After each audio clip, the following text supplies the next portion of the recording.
Hi there, and welcome again to part 2 of the rig. So jumping right in, have you ever felt your rig sway dangerously from side to side with or without towing? Check this out. Scary, right? In part 2 of the rig series, we're tackling rig stability. We'll dig deeper into trailer weight and balancing and what to consider for suspension upgrades to keep your vehicle and trailer safe on the trail. Why this video? I had many white knuckle occasions that almost rushed me ahead to the scene of my own fatal accident. The first time it hit me was on a downhill at about 100 kilometers an hour. It started with a gentle undulation, a small sway of the trailer, and then all hell broke loose. Driving felt like a pea in a ref's whistle. 1 second it was cruising, the next it was completely out of control. I was lucky that day. I survived, but with serious skid marks in other places. If it's happened to you, you'll know exactly what I'm talking about. And once it happens, you'll learn very fast where that invisible line is.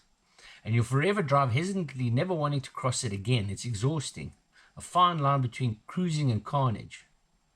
Avoiding it also throws fuel consumption completely out of whack. Slowing right down on the descents, then trying to claw back speed going into the uphills. And it builds fatigue because you're too scared to hand the wheel over to someone who doesn't understand it. It comes without a warning, and when it does, it bites hard. In this video, I'm sharing how I tackled tracking down what caused the sudden change in stability issues and how I fixed it, the research, the mistakes, and the lessons that have now completely transformed how my rig handles. If by chance you've stumbled across this while trying to figure out what suspension upgrades or the right setup is for your build, this might be perfect timing for you. I wasted money on a kit that nearly ended me. I learned the hard way, so maybe you won't have to. This is a journey through trailer balancing, vehicle limits, axle loading and suspension setup. Factors contributing to body sway. My rig is set up for long haul off-grid overlanding, but there's plenty in here for lighter rigs and those starting out. So let's go. Like most of us, I grew up packing small fender trailers on family holidays, heavy stuff over the axle towards the front, and we're good to go. So when things went wrong, I thought it just had to be the trailer. I already had all the basics, so I was convinced a quick reshuffle quickly sort out the problem. To be honest, I first went down a rabbit hole involving detailed moment and arm calculations from a dateline to different loading stations on the trailer. And then I found a very nice 60/40 guideline that is much simpler and works very well. It's a practical guideline that assists with loading the trailer so that about 10% of its weight sits on the tow ball. But this will change between trailers with different trailer geometry. So it's not a real fixed rule for towing, but it worked out right for me. Generally 10 to 15% is suggested to be the target tow ball weight, even though some people go as low as 5%. Personally, I'd stick to this guideline as best as possible, because the further back you shift weight on the rear of the trailer, the greater the inertial effects from upsets will become. There's a number of brilliant demonstrations of this on YouTube. Just search 60/40 towing. Here's a simple breakdown. Load about 60% of the trailer's weight from overhead the axle towards the front, and 40% behind it, keeping the heaviest items directly over the axle. Done right, this gives roughly 10% of the trailer's total weight on the tow ball, the sweet spot that prevents fishtailing, which sends twisting forces through the tow bar and chassis, and which unloads it onto the front axle, turning steering into guesswork, a classic tail wagging the dog scenario. Once it starts, correcting it is brutally difficult. The level of difficulty is compared to reversing a forklift at breakneck speeds, where an unbalanced trailer can flip an entire rig in seconds. That's why balancing your trailer really matters and why I thought it to be the problem. Together with this, you must also check that your trailer nose attitude is correct when hitched. Even if you load a trailer perfectly level while it's unhitched, that balance can change once it is connected. When I first hitched my trailer, I noticed that my dealership fitted tow bar sat way too low, below the plastic bumper. This is also due to my large 4x4 tires on the trailer. So I corrected it by raising the tow bar with an extension plate. Also know your vehicle's towing limits. Exceeding a vehicle's tow ball weight limit can overload the rear suspension and lighten the front axle, degrading steering and braking. That reduces steering grip, directional stability and ability to fight body sway. For the 3-door Jimny, that towing limit is 75 kilograms. So the only way to be sure that the trailer was truly balanced and not exceeding limits was to now physically weigh it, fully loaded, and confirm it complied with the 60/40 guideline. And so I set about quickly building a detachable frame with hand ratchet cranes, crane scales, chains, U-bolts, and the bathroom scale to save myself from repeat visits to the local roadworthy testing centre, Weybridge. Here's how it went down. I fully loaded the trailer ready to go, water tank full, all gear, all food included. I set up the rig and lifted the trailer by the axle using the straps, ratchets and scales. I placed the small scale under the nose wheel. I added all 3 weights to get the full trailer weight. I then took the tow ball weight on the small scale and divided it by the trailer total weight to see if the tow ball weight was within 10% of the total weight. The results, excellent. Fully loaded, the trailer weighed under 750 kilograms and the nose weight was on 70 kilos, almost exactly 10%, which complies with the 60-40 guideline, also proving great trailer symmetry, passing the exam.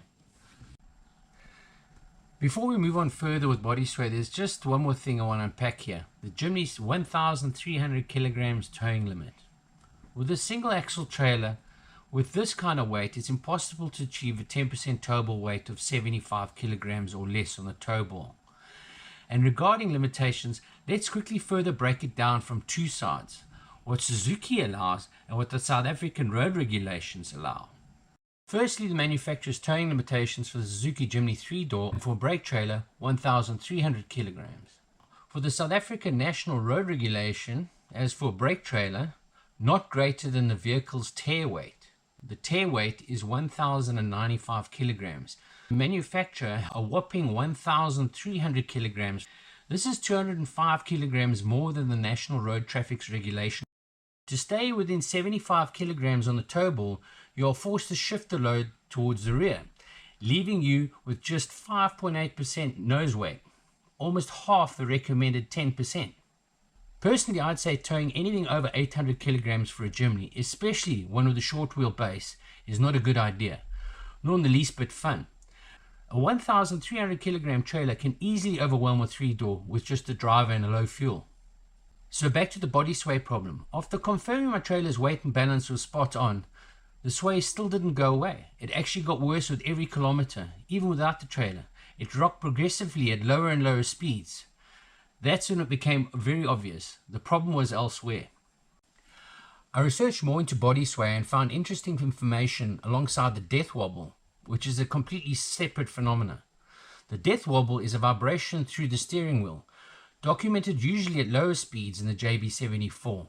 It's an oscillation caused by front suspension geometry issues, such as extreme lift kits that alter caster angles or worn out kingpins that need replacing. It feels like shopping trolley wheels gone wild. So what usually causes this suspension-related body sway? It comes down to one or a combination of factors. Firstly, shock fade. When worn or damaged shocks lose the ability to dampen and control compression over bumps. Secondly, inadequate spring strength. When springs are too soft for a vehicle's differential weight distribution, which I'll explain shortly. And thirdly, raising the center of gravity, such as high lift kits combined with heavy loading of gear such as water and fuel cans and or rooftop tents. My shocks were a reputable imported brand, labeled as heavy duty use, but at just 20,000 kilometers they failed to test completely, and I was left to sort the problem out myself. Here's what I discovered. The lift kit I had was advertised as heavy duty use, but not for constant loads. As a lift kit, they are designed for improving ground clearance, but because they are not constant load rated, they can only carry standard loads with even distribution or occasional differential loads. I will discuss this in detail in a moment. So what was the outcome? Well, with my aftermarket additions and Genie trailer, these soft springs sagged at the rear, rendering the shocks operating in a partially compressed state. This state reduced their dampening efficiency. The result was bouncing and rocking from side to side, causing overheating and then oil cavitation, followed by shock fade. Over a very short time they began bottoming out, rapidly degrading the structural integrity of the shocks until they were completely destroyed. So now I knew I had to investigate constant load springs, and here it is. Constant load springs are designed and can be specifically tailored for individual axles to counteract differential axle loading, for permanently attached aftermarket gear such as rear draw systems, roof racks, long-range tanks, and or pulling a trailer. In short, they help keep vehicle suspension geometry optimal. But then I can hear everyone shouting, "You can't overload a chimney!" For the record, I'm certainly not encouraging any overloading of vehicles at all. I'm merely stating that differential load distribution can sometimes exceed some lift kit design specifications to handle constant loads. But in a completely different discussion whether or not the chimney is capable of handling loads or not, well, yes and no. Definitely no if you're exceeding the chimney's certified GVM. But yes, if you research deeper into what the chimney with GVM recertification is really capable of doing, you'll be very surprised to know our little chimneys aren't weak, they're restricted. We all know the standard 3-door chimney has a payload of only 340 kilos. That's people, fuel, gear, towable weight, everything, not much at all. But the axles can physically carry a heck of a lot more. A standard chimney's payload limit of 340 kilograms can be carried on just the rear axle alone, long before the rear axle is anywhere near to being maxed out or what it can be recertified to carry.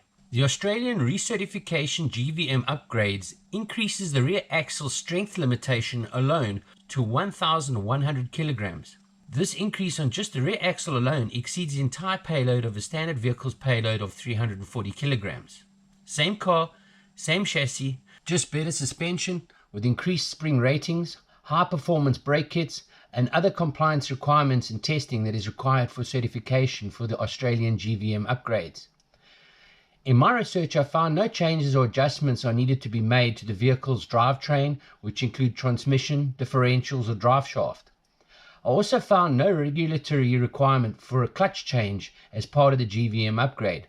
However, chatting to many mechanical experts, I found the same rhetoric, doubting whether the drivetrain is robust enough to sustain long-term stress maximizing these GVM loads, and that at least an improved performance clutch kit should be included.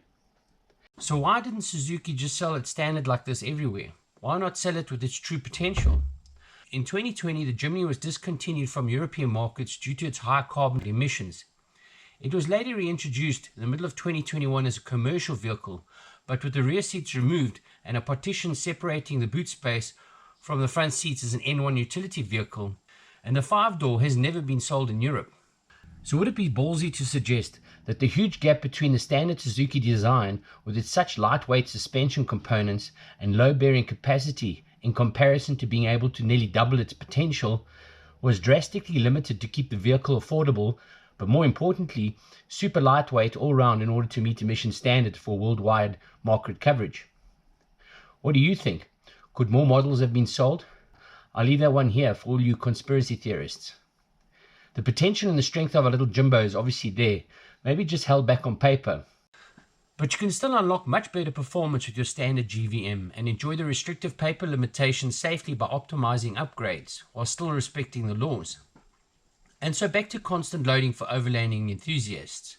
Fine-tuning individual axle spring coil requirements is just as important as the performance of the shocks you choose within standard GVM limits. This is exactly where I went wrong when I purchased my first upgrade kit. I was duped into trusting highfalutin opinions of a lift kit's amazing shock absorber technology instead of being adequately informed about its shock strength, design suitability, and the drawback of being bundled together with a limited choice of only one spring rating. At the time, did nothing or no one ever raise a hand or flag offering me any, what I considered to be more important guidance and information regarding the concept and effects of constant loads. And all the same goes for occasional or removable loads, and the same problems they cause on the suspension when being carried for prolonged periods of time. Yes, these simple concepts have been around for a very long time, but not everyone buying a 4x4 is from an automotive engineering background. I'm glad to see the newer offerings entering the market are now onto this. A great setup is where shocks and springs match and support each other to deliver exactly what your rig needs. To match them perfectly for your loading so that they both maintain structural integrity, not one having to rely more on the other for support or additional cost of airbags. So how are springs rated? Simply put, in layman's terms, it's how many kilograms of downforce it takes to compress or squash a spring down to a certain distance, say like 1 centimeter. A higher rated spring takes a lot more kilograms of downforce to compress 1 centimeter than a softer spring, which takes less kilograms of downforce for the same 1 centimeter. Some manufacturers and or suppliers that offer a variety of ratings for the same vehicle like to place ratings into categories. There's no universal categories guideline, and the difference between suppliers can vary greatly between manufacturers depending on mineral composition, design, and production methods. And depending on what aftermarket gear you have and where you have it placed on your vehicle, you can have a combination, ideally with not more than one category apart, which I found works quite well. I'd say the springs I had, I would categorize them as B-rated or medium duty, not the heavier C or D combo I required. I also suspected the shocks and their valve setting was also aligned with a light coil rating, which is why they didn't survive long. So when it comes to installing a lift kit while carrying permanent gear, always first consider your plans for your vehicle and try to estimate the weight each axle will carry. And make sure you're purchasing correct spring rating for your vehicle and load, together with robust enough shocks that will deliver excellent recoil, ensuring stability, ride height, differential loading and shock longevity before committing. Looking a little into different spring types, there are different spring designs, material compositions and manufacturing processes. Firstly, the three main design types of springs are constant rate springs, where the coils are evenly spaced throughout, with constant rod thickness giving consistent damping and excellent stability. They feel stiffer when the vehicle is empty but brilliant when loaded. Then there's dual rate springs. The softer part of the coils are for comfort and the stiffer part of the coils are to carry weight. But they will come to a position of rest a little lower than the constant rate springs, as the constant load from aftermarket gear will absorb much of the first stage allocated for comfort. And then the last main type is the progressive springs. Coil strength progressively increases with an increase in load, offering a balance of daily ride comfort and off-road flexibility. Though will also come to a rest a little lower than constant rate springs when gear absorbs the first stage for comfort. If we mix up these three main spring types with different material compositions to that which might suit you, well, for most Jimny drivers, progressive or constant rate cold rolled lightweight German X5 composition works perfectly. X5K is known for being strong and lightweight in comparison to other compositions. Kits with X5K keep the ride soft for daily commuting, delivers good flexibility for rock climbing excursions. But if you're planning on loading fuel, water or a trailer and gear for extended periods for overlanding excursions, I advise you to check to see if there are sold as no constant load springs. For me, it would require the additional purchase of airbags to compensate and maintain constant ride height. Just the airbags, without the cost of fitment, were already priced more than purchasing and installing the right set of tailor-made constant load springs from the start. So I decided setting about manufacturing my own set of springs, tailor-made to ensure the exact spring rates that I needed. They are cold-rolled, shot-peened and scragged, very high-strength, constant rate springs. They are firm and very responsive unloaded with town driving, and when fully loaded, have completely eliminated body sway and instantly correct any trailer upset. My Jimny used to oscillate 4 to 5 times before coming to a complete standstill. Now just one oscillation and it corrects itself. Lastly, the shocks. I'm not going to get into too much technical detail about it. All I will say here is that I believe that the internal valve and overall design of my previous foam cell shocks, packed together with very lightweight flexible coils, could not handle the overlanding beating they got. Again, they sagged, oscillated, overheated, and while the design prevents aeration, they did, however, eventually cavitate. What is cavitation? As with all liquids, shock oil also contains certain gases, and under superheated conditions, a state of equilibrium can be breached where the lower pressure oil right behind a compression valve drops below the saturation vapor pressure level of the oil and begins to release gases. And yes, even with foam cell technology, it causes bubbles which implode violently, called cavitation. And while I'd love to have the well-engineered Dakar type stuff, I also don't need a cannon to kill a mosquito. All I needed was a proven, rugged, reliable design with adequate pressurization for recoil to retain ride height at a reasonable price. So I delved into old school dual tube nitro gas shock designs. While dual nitros are known to be prone to aeration, but so can all designs of seals fail, this set, larger in size, has wider tubes and valve diameters, carrying a larger volume of oil to compensate and assist with cooling. This preserves seals and together with their great nitro pressure prevents aeration. The high pressure also delivers a more constant damping from the offset, reducing valve stroke friction temperatures, aiding in cooling and quicker rebound, eliminating body sway completely. more than sufficient to kill the mosquito and well within the budget. They have been well utilized with Australian GVM upgrade kits. Their strength and reliability already proven for carrying gear on very distant outback explorations. So to summarize the full makeup of my new kit now, I have Hive Chromium SAE 5160 strength, constant load springs, C-rated in the front and D-rated at the rear, and I've married them together with dual tube nitro gas shocks all round. The result? Day and night in ride control and rock solid stability with both the vehicle and the trailer at an affordable price that makes complete sense. My rig has never bottomed out ever again nor experienced any body sway. I now very confidently and comfortably drive at freeway speeds without fear or hint of sway upsets with my trailer fully loaded. So if you're planning an upgrade for your suspension, know what you intend on doing with your vehicle before committing and buying a lift kit. The correct fitment choice of springs and their spring ratings together with the right strength of shocks best suited for your requirements will make all the difference without the need of additional airbags. My lesson through all of this, just because a product is a well-known popular brand doesn't necessarily mean it's the right setup for you and your Jimny's needs. And again, you also don't need a sledgehammer to crack a nut. The right setup for you certainly also doesn't need to come with a hefty price tag to achieve that for long overlanding 4x4ing. If you'd like to find out more about the instability I experienced with my rig or have similar issues with your rig, or maybe want to compare notes or help correct me on any info I've shared in this video, please do get in touch. My aim here is to learn as much as it is to share. So there you have it. We've covered trailer balancing, coil theory, a bit of shock info, GVM stuff, towing limitation. I tried best to keep it as brief and informative as possible, and I hope you enjoyed it. On the upside, not all was lost with our last set of springs. I've repurposed them as a very nice set of fat rendering rump and lamb chop grillers. I'm very glad I was forced down this path of learning what I have, now happily helping other fellow Zookers with the same issues. You're also very welcome to contact me if you'd like to check out the weight and balancing and weigh your trailer on my rig if you're in and around the Joburg area. For those that have seen part 1, will notice the time between part 1 and this part 2 of the series. All the learning from ground zero, the hours of research and days hanging out in the factory to this now. Please join me in part 3 where we'll do a walk around the Mamba and discuss the mods and aftermarket additions that make up its constant load configuration for overlanding. And if you missed part 1, or the trailer's cool mods and additions, please check out our channel. Please follow Linda and I on YouTube. We look forward to bumping into you on the trail, and remember to keep the blue side up. Till next time, take care.